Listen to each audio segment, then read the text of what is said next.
नमस्कार दोस्तों, मैं ओम गुप्ता।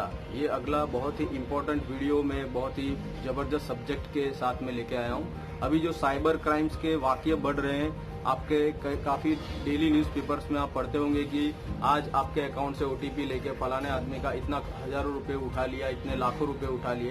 तो ये रोज बरोज फ्रॉड किस तरह से हो रहे हैं और आपको इससे किस तरह से बचना है, इस विषय के ऊपर बहुत ही इम्पोर्टेंट ये वीडियो है। इसलिए कृपया अंत तक इस वीडियो को जरूर देखिए, क्योंकि आज इन फ्रॉड चीटरों का मैं पूरा चिट्ठा खोलने वाला हूं आपके सामने और इनके एक एक तरीकों का पर्दाफाश करने वाला हूं।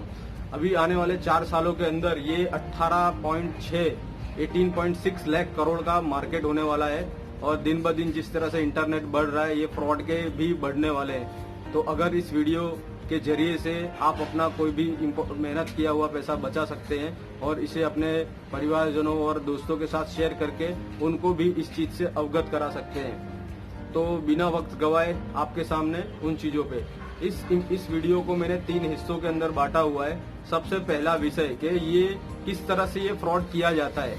सेकेंडली कि कौन से तरीके इस्तेमाल किए जाते हैं, कौन कौन से अभी लेटेस्ट फॉर्मूले ये लोग अपना रहे हैं आपके साथ फ्रॉड करने के लिए। और सबसे इम्पोर्टेंट कि इन फ्रॉड से आपको किस तरह से बचना है, आप अपने मेहनत के पैसे को किस तरह से बचा सकते हैं। तो सबसे पहले जो इसकी बात मैं कर रहा था कि सबसे पहला पॉइंट है हाउ दिस फ्रॉड वर्क, किस तरह से ये फ्रॉड काम करता है।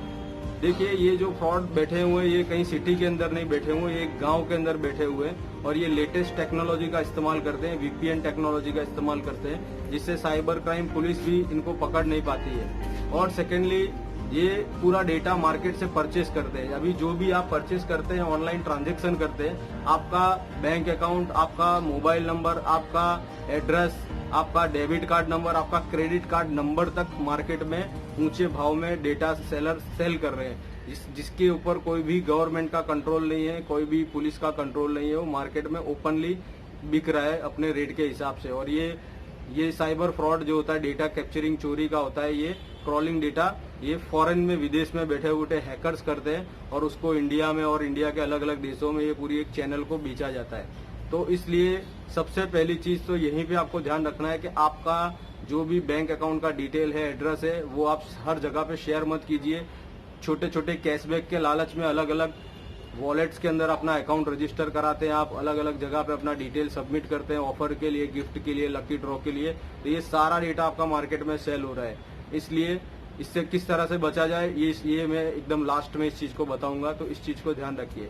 दूसरा चीज, ये सबसे पहले डेटा आपका लिया जाता है और फिर उसको फिर अलग अलग तरीके से आपको फ्रॉड के लिए आपके तक पहुंचा जाता है। तो कौन से वो तरीके, अब जो सेकंड मेरा इंपॉर्टेंट पॉइंट था, मैं उस पर आता हूँ कि कौन से टाइप्स ऑफ फ्रॉड किस तरह से ये लोग साइबर क्राइम में अपनाते हैं। तो इसके अंदर आप देख सकते, मैं बताता हूँ, इसके अंदर SMS, ईमेल, व्हाट्सएप और डायरेक्टली कॉल, ठीक है, इन सारे तरीकों से। और अभी लेटेस्ट इन लोगों ने मोबाइल एप्स को भी इसके अंदर ऐड कर दिया है। इन तरीकों से आपको करते हैं। सबसे एक एग्जांपल छोटा सा हम लेते हैं, ईमेल से स्टार्ट करते हैं। अभी कुछ सालों पहले अलग अलग, आपको भी जरूर ईमेल आया होगा, आपको भी इस तरह से फ्रॉड का ईमेल आया हो तो जरूर कमेंट में लिखिएगा। अब बात करते हैं जो दूसरा महत्वपूर्ण था कि किस तरीके ये लोग यूज करते हैं फ्रॉड के। इसके अंदर सारे कवर मैं करूंगा। सबसे पहले होता है कि इंटरनेट से किए जाने वाले फ्रॉड, जो आपके ब्राउजर्स के ऊपर से होता है। ब्राउजर जो भी यूज करते हो, जैसे कि गूगल क्रोम यूज करते हो, इंटरनेट एक्सप्लोरर करते हो या फिर मोजिला यूज करते हो, इन ब्राउजर के ऊपर से फ्रॉड होते हैं। कई तरह के नकली ब्राउजर्स इन लोगों ने बना दिए, क्लोन वाइजर्स ब्राउजर्स बना लिए। आपको ईमेल से या किसी भी SMS, व्हाट्सएप, किसी भी तरीके से आपको अपडेट आएगी कि अपने ब्राउजर को अपडेट कीजिए। जैसे ही आप अपने ब्राउजर को अपडेट करते हैं, उसके अंदर ये लोग अपनी फाइल्स इस तरह से डाल देते हैं कि जो भी आप एक्सेस कर रहे हैं अपना इंटरनेट, सारा का सारा इनको पता चलता है। क्या आप ID डाल रहे हो, क्या आप पासवर्ड डाल रहे हो, सारा का सारा रिकॉर्ड होता है। तो हमेशा कभी भी इन अनऑथोराइज ब्राउजर्स को कभी भी यूज मत कीजिए।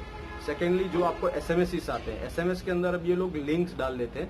उसके अंदर क्या होगा कि इसका लेटेस्ट अपडेशन आए, इसको क्लिक कीजिए और आप अपना अपडेट कीजिए, अपना ऐप अपडेट कीजिए या फिर इस वेबसाइट पे जाइए। और कई बार डायरेक्टली कॉल नंबर भी आपको दिया होगा कि पेटीएम KYC आपका कराने के लिए इस नंबर पे तुरंत कॉल कीजिए, या फिर ऐसा लिखा होगा कि आपका डेबिट कार्ड ब्लॉक हो रहा है, उस डेबिट कार्ड को अनब्लॉक करने के लिए तुरंत के तुरंत इसी नंबर पे कॉल कीजिए। तो SMS के द्वारा इस तरह से आता है।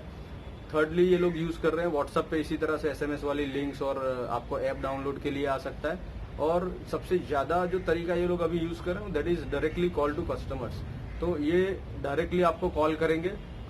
ये डेटा जैसे कि मैंने पहले बताया कि ये लोग डेटा आपका परचेज कर लेंगे, कब क्या ट्रांजेक्शन किया आपने, कितना कर रहे हो, सारा चीज इनको पता होता है। उसी हिसाब से ये लोग आपको कॉल करेंगे, सर लास्ट ट्रांजेक्शन किया था उसके ऊपर आपको ये कैशबैक मिलने वाला है, इसके ऊपर आपको ये गिफ्ट मिला हुआ है, या फिर आपको डराएंगे कि आपका अकाउंट ब्लॉक होने वाला है, आपका डेबिट कार्ड ब्लॉक होने वाला है। इसको अपडेट करने के लिए आपको वेरिफिकेशन करना पड़ेगा। सारी डिटेल्स इनके पास होती है, वो आपसे क्रॉस वेरीफाई करेंगे, फिर बोलेंगे कि आपके अभी नंबर पे एक आपका मोबाइल वेरीफाई करने के लिए एक अपडेशन का आपको ओटीपी आएगा। जैसे ही आप अपना ओटीपी शेयर करते हैं आपके अकाउंट से सारे पैसे चपत हो जाते हैं। तो ये सबसे लेटेस्ट ज्यादा तरीका है।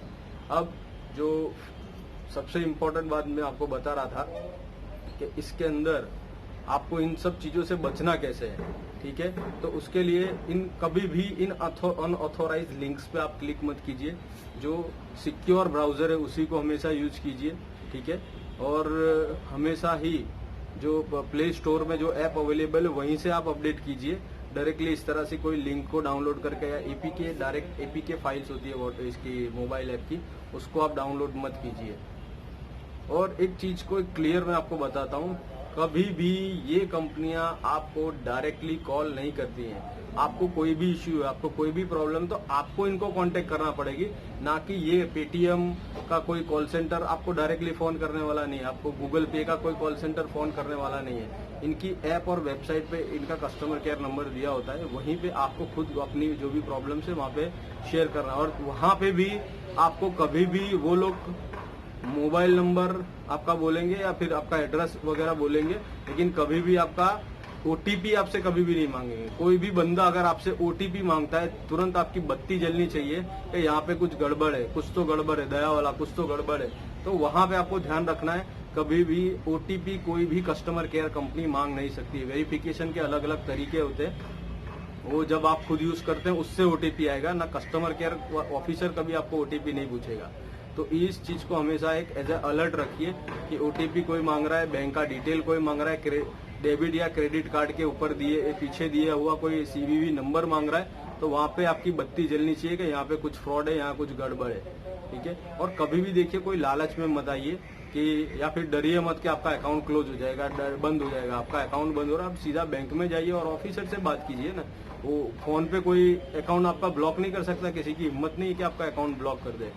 तो यहाँ पे कभी भी डरिए मत आप, और किसी तरह के लालच में मत आइए कि कैशबैक मिल रहा है, क्रेडिट कार्ड ऑफर मिल रहा है, आपको बायबैक ऑफर मिल रहा है, आपको इतने पॉइंट्स क्रेडिट कर दिए जाएंगे, गिफ्ट वाउचर मिला है। तो इन सब लालचों में मत आइए। इस तरह के फ्रॉड ईमेल्स भी आपको आ सकते हैं, फ्रॉड कॉल्स भी आ सकते हैं, आपको एसएमएस या व्हाट्सएप भी आ सकता है, अब तो डायरेक्ट वो भी स्टार्ट हो जाता है। तो इन लालच में मत आइए आप, तो आप सबसे हमेशा सेव रहेंगे। जो बेस्ट तरीके मैं खुद अपने लिए यूज कर रहा हूँ वो मैं अभी आपसे शेयर कर रहा हूँ। मैं कभी भी अपना जब भी मैं पेट्रोल भरवाता हूँ या फिर कहीं पे भी शॉपिंग करता हूँ तो मैं मेरा डेबिट कार्ड किसी एग्जीक्यूटिव को नहीं देता हूँ। रेस्टोरेंट में खाना खाता हूँ, पेमेंट करने के लिए भी मैं अपना डेबिट कार्ड किसी के हाथ में नहीं रखता हूँ। वहाँ पे भी आपके डेबिट कार्ड का क्लोन बन सकता है, तुरंत का तुरंत फोटो लेके आपका डिटेल्स ले सकता है वो बंदा। सिर्फ उसको आपका अकाउंट से पैसा उठाने के लिए सिर्फ ओटीपी चाहिए और कुछ नहीं चाहिए उस टाइम पे। वो चीज खास ध्यान रखिए। दूसरी मैं सेफ्टी ये रखता हूँ कि जो मेरा ओटीपी आता है, मुझे ऐसा भी आने वाले टाइम पे इतना ये साइबर क्राइम का आपका मोबाइल पूरा का पूरा हैक हो सकता है। तो ऐसी स्थिति में आप इंटरनेट वाला फोन यूज करेंगे तो आपका पूरा का पूरा डेटा, ओटीपी नंबर भी ऑटोमेटिक उनके पास चला जाता है। और जितने आप अलग अलग तरह के ऐप डाउनलोड करते हैं उन ऐप के अंदर आप परमिशन दे देते हैं उन ऐप्स को, जो आपके कॉन्टेक्ट नंबर, कॉन्टेक्ट गैलरी और एसएमएस तक का परमिशन वो लोग ले लेते हैं। तो अनऑथोराइज ऐप्स को मैं डाउनलोड नहीं करता हूँ। मुझे बहुत ही जरूरी जो लगता है उन्हीं ऐप्स को मैं यूज करता हूँ, और वो भी प्ले स्टोर प्रोटेक्ट होते हैं, उन्हीं को मैं रखता हूँ अपने मोबाइल के अंदर। और ओटीपी के लिए मेरा अलग नंबर है। ओटीपी के लिए मैंने एक अलग मेरा मोबाइल ही रखा है जिसके अंदर मैं इंटरनेट नहीं चलाता हूँ। सिर्फ ओटीपी उसके अंदर आता है, जब मुझे ट्रांजेक्शन करना होता है तब मैं उस फोन का इस्तेमाल करता हूँ। बाकी वो फोन मेरा स्विच ऑफ पड़ा होता है। भले मेरा खर्चा होता है लेकिन मैं उसमें रिचार्ज करके इस तरह से यूज करता हूँ। इतनी सेफ्टी एक एडवांस। थर्ड, आपको मैं बोलूंगा अपनी सेफ्टी के लिए, अगर आपका ऑनलाइन ट्रांजैक्शन के बिना आपका नहीं चल रहा है तो एक अलग बैंक अकाउंट रखिए सिर्फ इन ट्रांजैक्शन के लिए।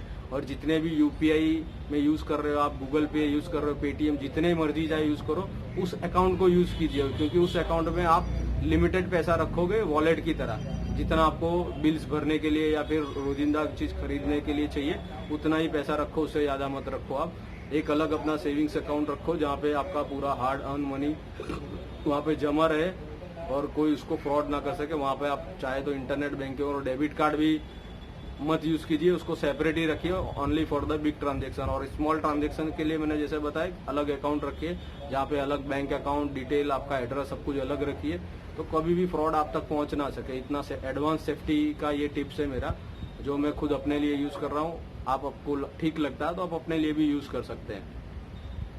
अभी दोस्तों देखिए, जिस तरह से अभी का सिचुएशन है, बैंक अकाउंट के अंदर कोई भी अपने को ज्यादा इन्वेस्टमेंट पे बेनिफिट नहीं हो रहा है, ठीक है। तो फिर अभी एफडी करेंगे आप, उसको 5% मिल रहा है, आप नॉर्मल सेविंग्स अकाउंट में रखेंगे 2% मिल रहा है। तो इस पैसे को आप सही जगह पे पार्क करेंगे तो उसका ज्यादा बेनिफिट मिलेगा। जो पूरा रिसर्च करके मैंने देखा हुआ है कि ये पैसा कहाँ इन्वेस्ट करें जो सबसे ज्यादा बेनिफिट रहे।